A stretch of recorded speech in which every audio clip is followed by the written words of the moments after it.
안녕하세요. 이번에는 무역이론 두 번째 시간입니다. 무역이론에서 설명을 해야 되는 것 중에 하나가 gains from trade라는 겁니다. gains from trade. 그러니까 무역을 하면 혼자 무역을 해요? 아니면 한국과만 무역을 해요? 다른 나라와 무역을 해요? 다른 나라와 하죠. 다른 나라와 무역을 해요. 그러니까 A국하고 B국이 무역을 하는 거죠. 한국하고 예를 들면 중국하고 두 나라가 무역을 하는데 이 무역을 통해서 gains라고 그랬죠.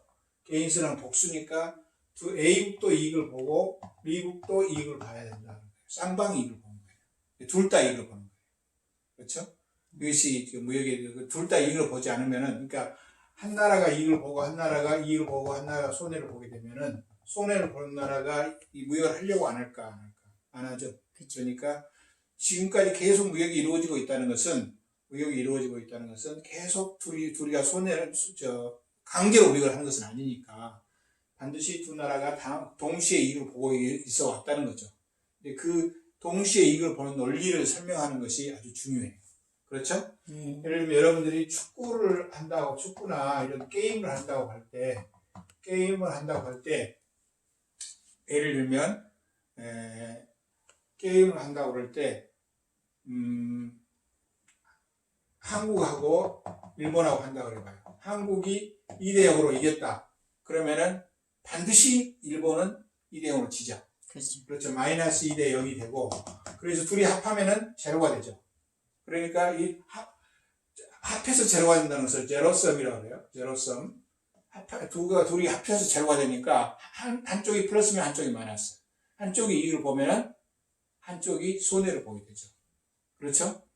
둘 다 이익을 보는 경우가 있어요? 둘 다 플러스가 되는 경우는 없죠. 근데 예를 들면 국제수지 또는 무역 국제수지 흑자도 두 나라가 있어요. 한 나라의 수출과 한 나라의 수입이 있는데 한 수출이 100이고 수입이 50이에요.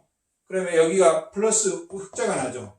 다른 나라는 두 나라가 있는데 이 나라의 수출은 다른 나라의 수입이죠. 그러니까 마이너스 100이 되고 이 나라의 수입은 다른 나라의 수출이죠. 플러스 50이 되니까 여기는 마이너스 50이 돼서 이렇게 100이 되는, 제로가 되는 거죠.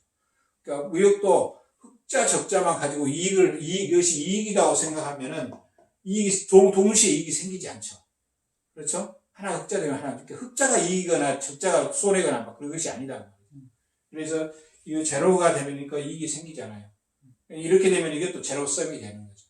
그러나 이것은 실제로는, 그러니까 이런 것은 무역을 통해서 쌍방 이익을 본다는 것은 그걸 설명하기가 쉽지가 않아요.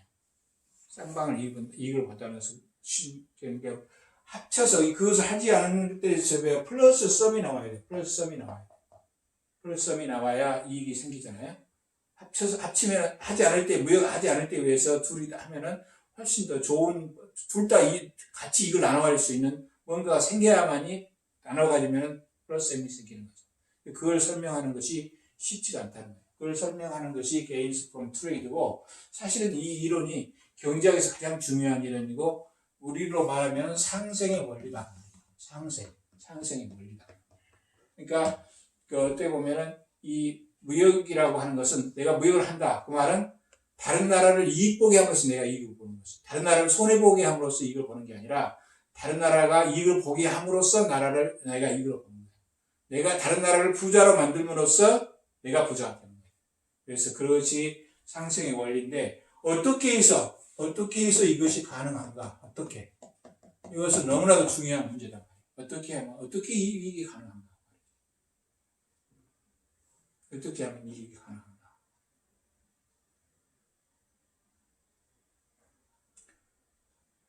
어떻게 하면 이익이 가능한가? 어떻게 하면 둘이 따로따로 사는, A국하고 B국이 있는데, A국하고 B국이 따로 사는, 무역은 따로 사는 거죠. 하지 않은 경우는 따로 사는 거죠. 따로따로 하는 경우하고, A국하고 B국을 합쳐서 이게 하나인 것처럼 해서 통합하는 경우하고, 따로따로 하는 경우에는 생산량 예를 들면 100이 생긴다 이거예요. 따로따로 하는 경우. 통합해서 하면은 200이 생긴다 이거예요. 그러면 얼마큼 플러스 100만큼 증가하죠. 그렇기 때문에 이 100을 나눠 가지면은 이익이 생기는 거죠. 그러니까 따로따로 할 때보다, 따로따로 생산하고 따로따로 살 때보다도, 무역을 하지 않고 살 때보다도, 무역을 하게 되면은 통합적으로 더 많은 생산량이 생산된다. 생산량 자체가 늘어난다. 그러니까 무역을 하면요? 무역을 하게 되면, 그러니까 무역을 한다는 것은 결과이고, 전 세계 자원을 따로따로 생산하면 비효율적이다. 따로따로 하면 비효율적이야. 비효율적인데, 통합적으로 생산하면 효율적이 된다. 그러면 생산량이 늘어나서 그걸 알아가지면 이익이 생긴다. 그것을 보여주는 거죠. 오케이? 그래서, 한번 보세요. 잘 모르겠어요. 잘 모르겠죠. 그건 이제 큰 그림만 그리고, 예를 들면,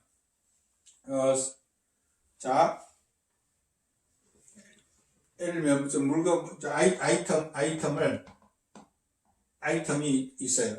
어떤 아이템이 있는데, 이 아이템이, 어떤 경우에 이익이 생기느냐, 같이 이익을 보느냐 하면은, 자, 보세요. 아이템이 예를 들면 뭐라고 그럴까요? 핸드폰이 있다 그래요. 핸드폰이 있는데, 소비자만 생각해봐요, 소비자만 생각하면, 어떤 나라는 핸드폰을, 어떻게 보면 똑같은 핸드폰이지만, 어떤 나라는 핸드폰을 엄청 좋아할 수 있고, 어떤 나라는 핸드폰을 별로 안 좋아할 수 있다. 좋아하는 정도를 숫자로 표시한다면, A국은 핸드폰을 좋아하는 정도, 그 가치 평가를 하는 정도가 10이에요.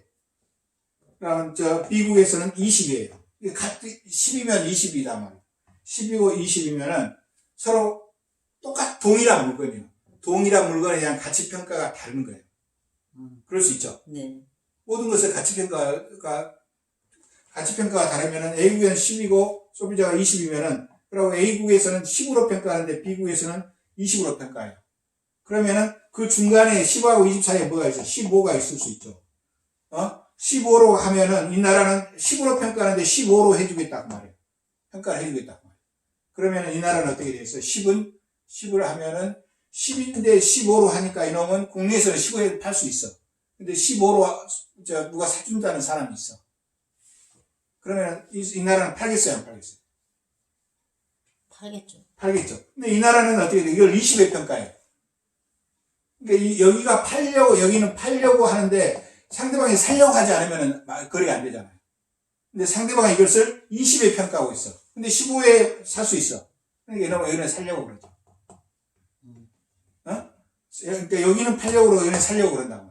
그러면 여기는 이 사람은 팔면서 얼마 이익을 보대요? 5의 이익을 보고, 여기는 사면서 5의 이익을 보죠. 둘 다 이익을 보죠. 왜 그래? 평가가 다르기 때문에. 그러니까 물건에 대한 평가가 다른 경우에는 그 사이에 중간 가격이 존재하고, 그 중간 가격에서는 쌍방이 거래를 함으로써 이익을 볼 수 있다. 예를 들면, 핸드폰이 아니고, 핸드폰이, 이런 경우에는 이게 핸드폰이, 예를 들면 여기는 핸드폰을 하는데, A국에서는 10으로 평가를 해요. B국에서도 10으로 평가해요. 그러면 중간에 가격이 없죠. 그러면은, 여기서 10으로 하면은, 여기서 10이고, 10에서 사서 10에서 이익이 없잖아요. 여기서 10에서 사서 이익이 없죠. 그렇죠? 이익이 없어. 그러면 이것은 쌍방이 이익 볼 수 있는 구간이 없는 거죠. 그렇죠? 그렇기 때문에, 모든 물건에 대해서, 예를 들면 물건이 있다고 말해요. 물건이 가격이 예를 들면 10, 20으로 하면은 그 사이에, 평가하는 가격이 사이에 차이가 있으면은 그 사이에 가격이 존재하면은 여기서는 이것에 10에 평가하는 데는 20에 평가, 15에 평가해주면은 이거는 팔려고 그러고, 여기는 20으로 평가된 가격인데 15에 내놓으면은 살려고 그러고, 팔고 사는 것이 동시에 이루어진다. 그래서 여기는 이만큼 이익 보고 여기는 이익 본다. 그렇죠? 그래서 물건에 대한 가격의 평가가 차이가 있으면은 쌍방이 이익을 볼 수 있는 구간이 반드시 존재한다. 그래서 거래가 이루어지는 거예요. 오케이? 그럼 왜 여기는 25로 평가하고 여기는 10으로 평가하느냐? 왜 그럴까요? 왜 여기는, 그러니까 일반적으로 어떤 나라는 왜 또 사람들은 동일한 평가를 하지 않고 왜 어떤 나라마다 평가가 다를까요? 국가와 국가 간에 똑같은 물건에 대해서 가격 평가가 달라요. 사람들은 선호는 비슷할 수 있어요. 선호는 뭐 예를 들면 쌀을 밥을 좋아한다 하는 것은 다 똑같잖아요. 옷을 좋아한다는 정도는 똑같을 수 있는데 왜 다르냐면은 자, 이 나라는 이 나라는 예를 들면 핸드폰이 많이 생산돼요. 많이 생산돼. 여기는 적게 생산돼. 그렇죠? 많이 생산되면은 우리도 물건을 처음에는 첫 번째 물건은 효용이 큰데 생산이 많으면 될수록 효용이 줄어들잖아요. 그걸 말하면 한계 효용이 체감하는 거예요. 한계 효용이 체감한단 말이에요. 점점 여기는 많이 생산되니까 첫 번째, 두 번째, 세 번째, 네 번째, 다섯 번째, 여섯 번째는 전주 효용이 체험하는데 6개를 생산하는 거예요. 그러면 효용이 좀 줄어들겠죠. 근데 여기는 적게 생산하는 거예요. 여기서 생산하는 거예요. 생산량이 적어. 그러니까 마지막 효용이 적죠. 그러면 두 물건 사이에 효용의 차이가 있어요, 없어요? 있어요. 효용이 차이가 있으면 그 사이에 가격을 정해주면은 이 나라는 많이 생산해 나라는 팔고 이 나라는 사고 그러겠잖아요. 그래서 쌍방이 이익을 보는 구간이 생기는 거예요. 그러면 쌍방이 이익을 보는 구간이 생기는 것은 한계 효용이 체감하기 때문에 그렇다. 한계 효용 체감 법칙이 그래서 이것이 이익을 설명하기 위해서는 아주 중요한 일이에요.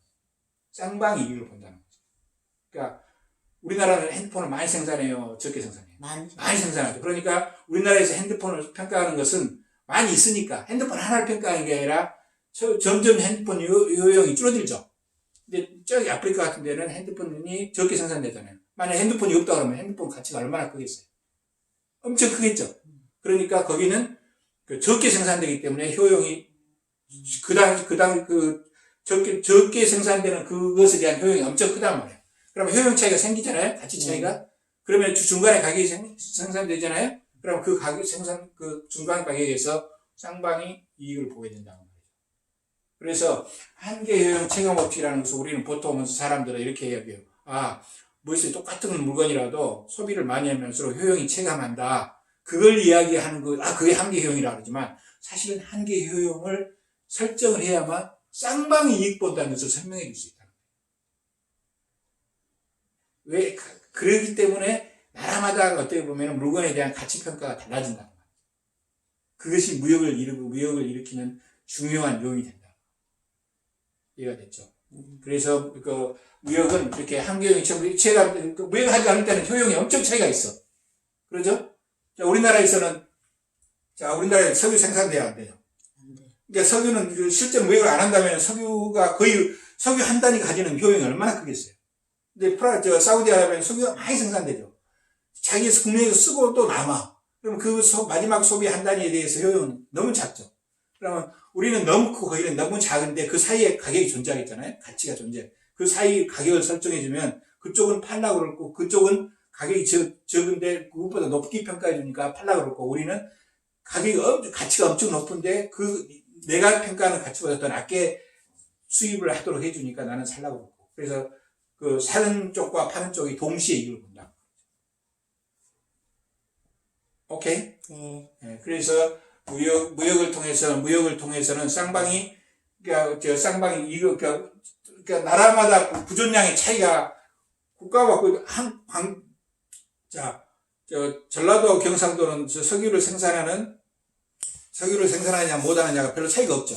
그러나 국가와 국가 간에는 차이가 심해요, 안 심해요? 우리나라는 하나도 생산 못하는 거기는 엄청 많이. 그러니까 국가와 국가 간에는 부존량의 차이가 너무 심하다.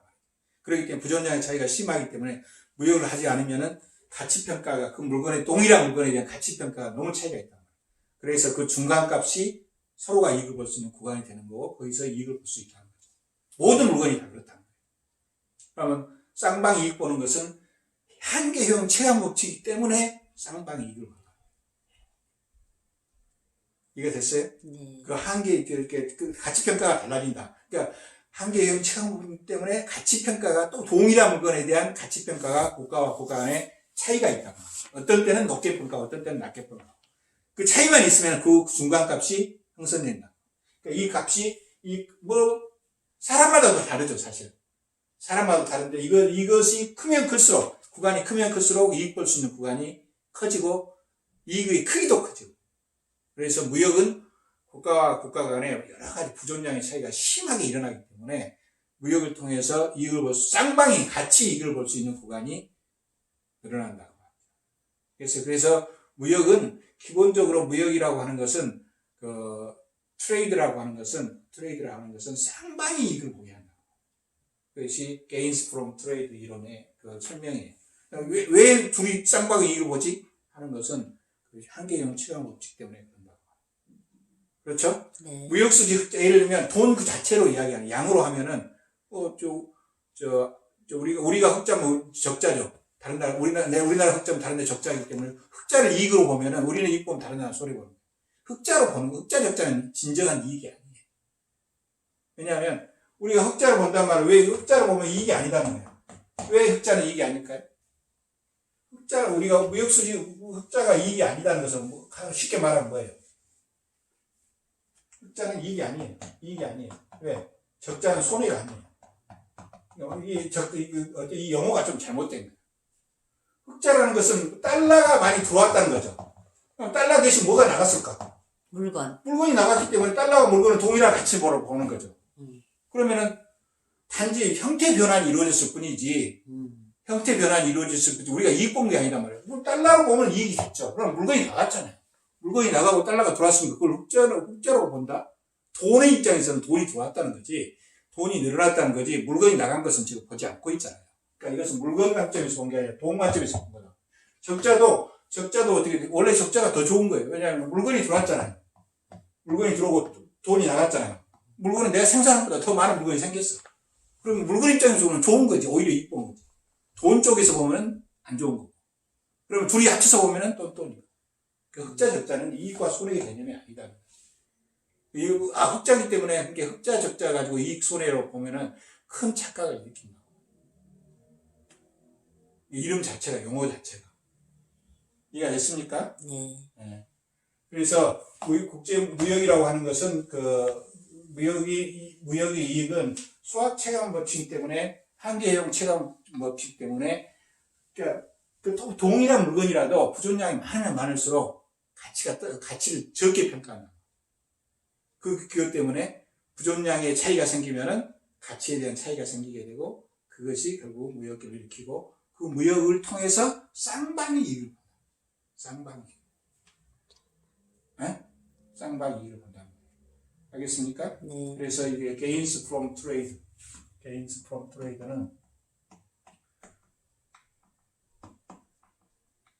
중요한 이론이에요.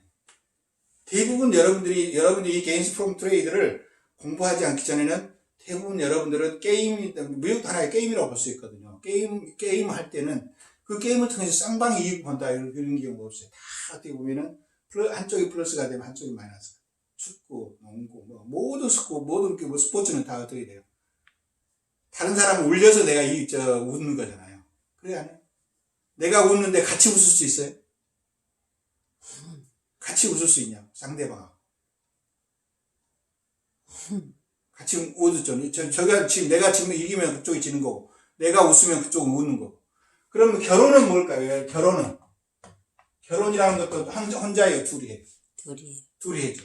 그럼 결혼이라고 하는 것은 뭐예요? 둘이 하죠. 그러면 결혼을, 남편은 웃는데, 마누라를 울려서 내 남편이 웃는다. 그건 결혼이 어떻게 보면은 적절한 결혼이 아니죠. 둘이 다 플러스가 돼야죠. 결혼을 하기 전에 비해서. 그렇죠? 예? 그것도 일종의, 결혼이라는 것은 어떻게 보면은, 어떤 가치에 대한 평가가 다른 거죠. 사실. 그렇기 때문에 쌍방이 이익을 볼 수 있는 거예요. 오케이? 네.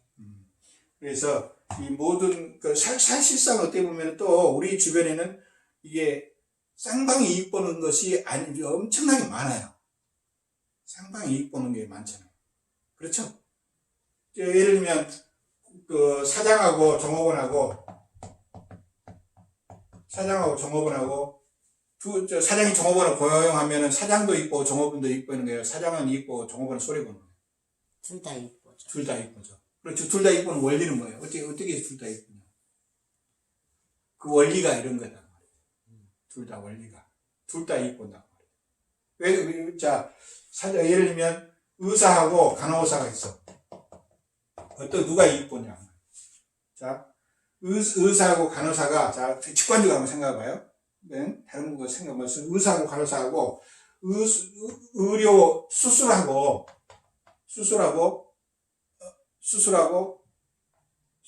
여기는 뭐예요? 수술하고 간호를 하는 거예요. 그럼 예를 들면 의사하고 간호사가 있는데, 간호사는 수술하는 능력을 1로 본다면은, 예? 1로 본다면, 의사는, 수술하고 간호 중에서 어느 걸 더 잘하죠? 수술을 10배 잘하는 거예요. 근데 문제는 간호를 5배 더 잘해버려. 5배 잘해. 그러면은, 자, 이렇게 됐을 때, 의사하고 간호사가 둘 다 잘해버려. 의사가 수술도 잘하고 간호사도 둘 다 잘해. 그러게 되면은, 이런 경우에 의사는 간호사 고용할까요? 안 할까요? 이게 간호사를 간호사를 고용하냐, 안 하냐? 그래도 고용해야죠. 왜? 혼자 어떻게 다 해요? 힘드니까. 그러니까 이제 힘드니까 본다도, 그러니까 이게 효율적으로 둘 다 더 잘하잖아요. 근데 의사에게 둘 다 이 수술하고 간호 측면에서는 둘 다 잘하지만 의사의 가장 큰 약점은 뭐예요? 둘 다 잘하지만 둘 다 하면 그러니까 잘하는 걸로만 하면 둘 다 할 수 있죠. 네. 둘 다 간호사보다 더 잘한다니까. 근데 그 의사에게는 가장 치명적인 약점이 있어요. 그게 정말 중요한 거예요.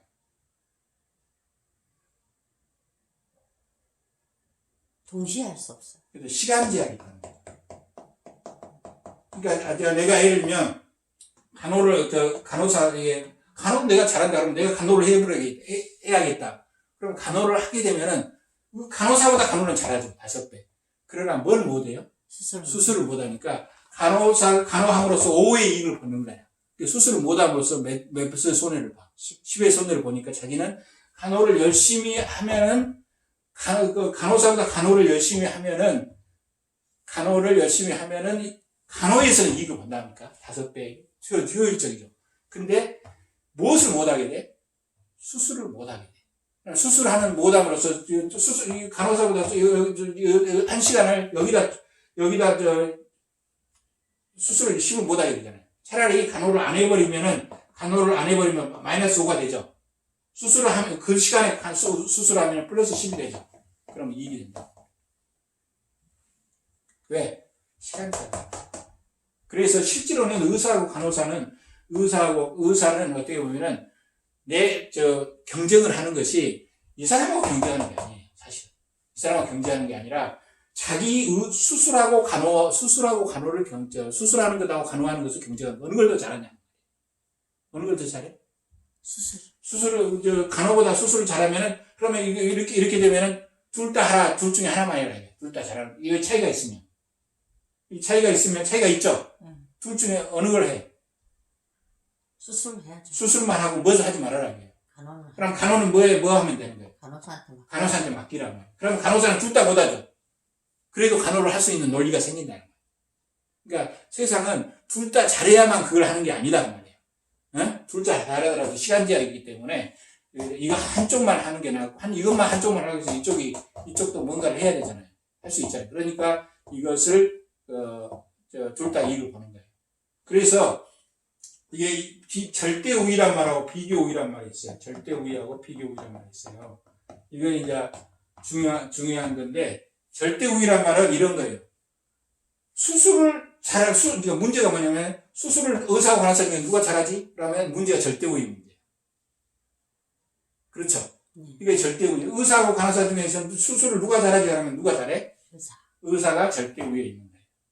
그 다음에 의사하고 간호사 중에서 간호를 누가 더 잘하지? 하면은 누가 위에 있는 거예요? 의사가 간호사 중에서 간호를 누가 더 잘해? 여기서. 의사가 잘하니까 둘 다 절대 위에 있는 거예요. 둘 다 절대 위에 있는 거예요. 그러면 절대 위에 있는 것을 다 수출할까? 절대 위에 있는 것을 수출하는 것은 아니다. 그러니까 절대 위에 있다고 해서 수출하는 게 아니다. 그러니까 내가 이것을 전적으로 하는 게 아니다. 그 말이에요. 그러면 중요한 것은 뭐냐면은, 이건 절대 우위입니다. 이쪽으로, 방향을 이쪽으로, 요렇게 비교하는 것은 절대 우위예요. 항목을 달고 두 사람 간에 비교하는 것은 절대 우위야. 그렇죠? 근데 비교우위라는 것은 뭐냐? 비교우위라는 것은 상대방을 기준으로 해서 의사가 수술하고 간호를 비교하는 거예요. 수술하고 간호 중에서 어느 걸 더 잘하냐? 라고 물어보면 그게 비교우위. 비교우위는 이것과 수술과 간호를 비교하는 거예요. 이게 비교우위다. 그럼 어느 걸 잘해? 의사는. 수술을, 간호도 여기보다는 다 잘하지만 이놈하고 너 둘 중에 하나고, 자원제약이기 때문에 둘 중에 하나만 골라라. 그러면 어느 걸 골라요? 수술을 골라. 이것이, 그러니까 수술하고 간호 중에서 절대 우위에, 비교우위에 있는 게, 비교한다는 것은 비교의 대상이 의사하고 간호사를 비교하는 게 아니에요. 수술과 간호를 비교하는 거죠. 여기 비교우위다. 여기는, 간호사는, 너 둘 다 못하네? 절대 열의에 있죠. 그러나 어느 걸 덜 못해? 못하는 정도가 10분의 1이죠. 못하는 정도가 5분의 1이죠. 덜 못하는 것을 간호사는 덜 못하는 것을 하는 거예요. 이게 비교우위. 그러니까 비교우위는 절대 우위는 한쪽으로 몰릴 수가 있어요. 절대 우위는 이쪽으로 다 몰려주고 이쪽으로 다 몰려줄 수 있어. 그렇죠? 절대 우위는 한쪽으로 다 몰아줄 수 있어. 근데 비교 우위는 한쪽으로 몰아줄 수가 없어. 둘 중에 반드시 하나를 갖게 돼 있어. 그렇죠? 둘 중에 하나를 똑같이 여기가 10대1, 10대1이 아니라 하나를 갖게 돼 있다. 그래서 이 두 가지 중에서 하나를 가져서 이것은 의사는 수술과 간호를 비교했을 때, 대표적인 영어하고 수학이 있어요. 우리 학생은 영어하고 수학 중에서 내가 학교 다닐 때 영어하고 수학 중에 있어. 다른 사람하고 비교하지 마. 내가 영어 수학 중에서 어느 정도 잘합니다.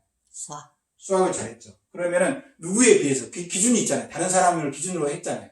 다른 사람 누구든 간에 잠재적으로 다른 사람 기준으로 해서 다른 사람이 있어. 친구인 뭐 영이든 누구든 있을 거 아니에요. 이 사람에 비해서 영어하고 수학이 중에서 나는 영어를 보다는 수학을 잘한다 이거예요.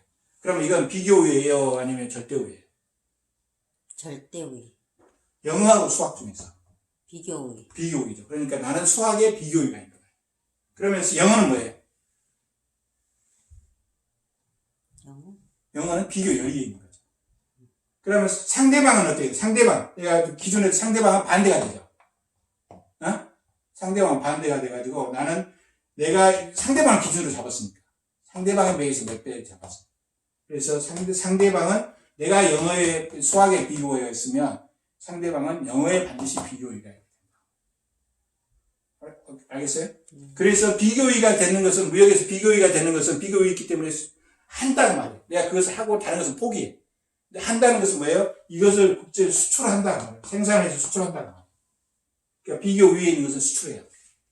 그러니까 비교 위에 있는 것은 수출한다는 말이에요. 그러니까 여기는 여기서 의사는 뭘 수출하고, 의술을 수출하고, 여기는 간호를 수입하고, 여기는 나는 잘하는 거는 나는 수학을 수출하고, 점수를 교류한다. 점수하고 영어를 다른 사람에게 받고, 이렇게 해서 이루어지고, 상대방은 내가 반드시 수학에 비교가 있으면, 다른 상대방은 반드시 영어에 비교가 돼요.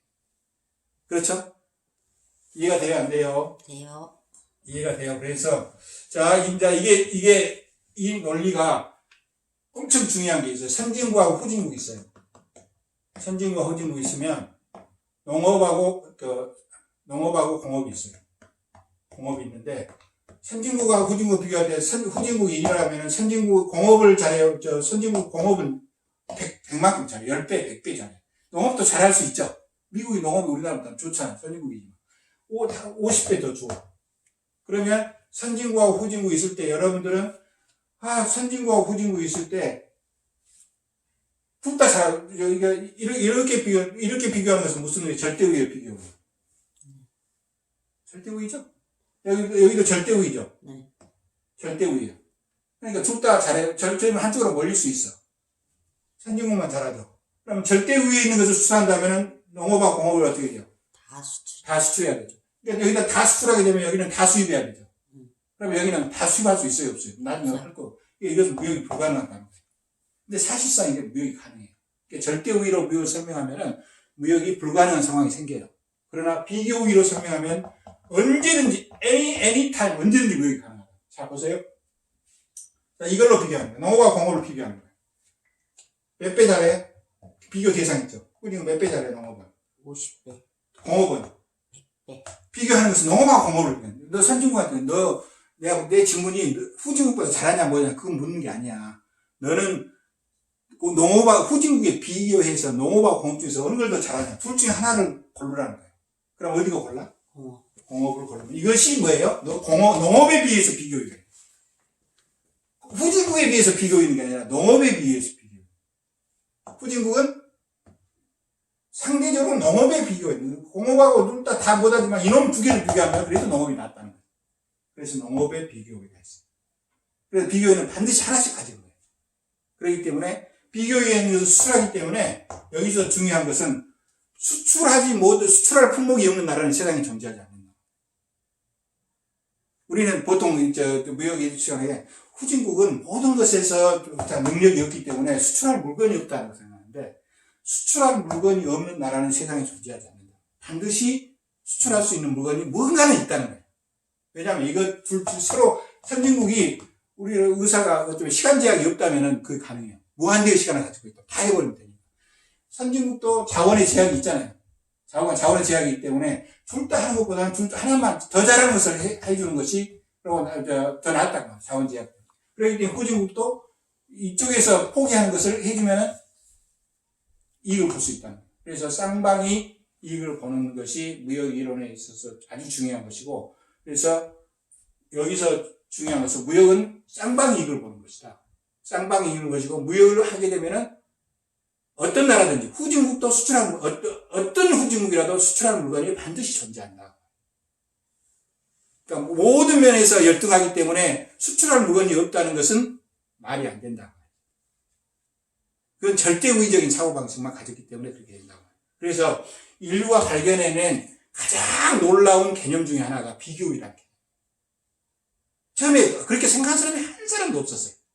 비교우위 개념을 명확하게 클리어하게 정리한 사람이 한 사람도 없었는데 천재나 데이비드 리카르도라는 사람이 영국 사람이거든요. 리카르도라는 사람이 이 비교우위라는 것을 명확하게 정리한 거예요. 처음에 절대우위로 착각을 했죠. 그러니까 비교우위란 말을 훨씬 더 우월한 개념을 만들어낸 거예요. 이 절대우위를 처음으로 만들어낸 사람이 아담 스미스. 경제학의 아버지라고 하죠. 아담 스미스. 근데 이 사람은 절대우위를 쓸 때 중상주의를 비판하기 위해서 쓴 거야. 그러니까 중상주의는 쌍방 이익 보면 하나 무역이 수출 수입을 서로 반대로 생각한 거잖아요. 이 중상주의를 비교해서 이걸 통해서 무역의 이익을 볼 수 있다는 것을 설명하기 위해서 절대우위를 쓴 거예요.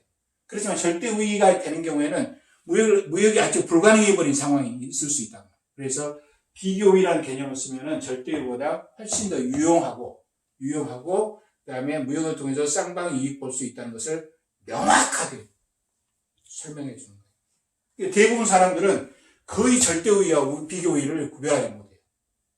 왜냐하면 비교우위를 써야 될 때 자기는 절대우위를 이야기하면서 말을 비교우위라고 해요.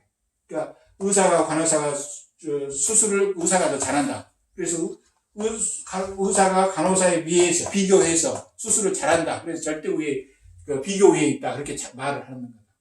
그것은 절대우위를 비교우위로 착각을 해서 이야기하는 거고, 대부분의 저널리스트간 사람들이나 이런 사람들은 사실은 절대우위를 비교우위로 착각을 해서 절대우위란 말을 쓸 때 비교우위란 말을 쓰고 있는 거예요. 이게 그만큼 이렇게 일상적으로 좀 천재적인 사고방식이 있어야만 이것이 가능하다. 알면은 간단한 건데. 오케이? 네.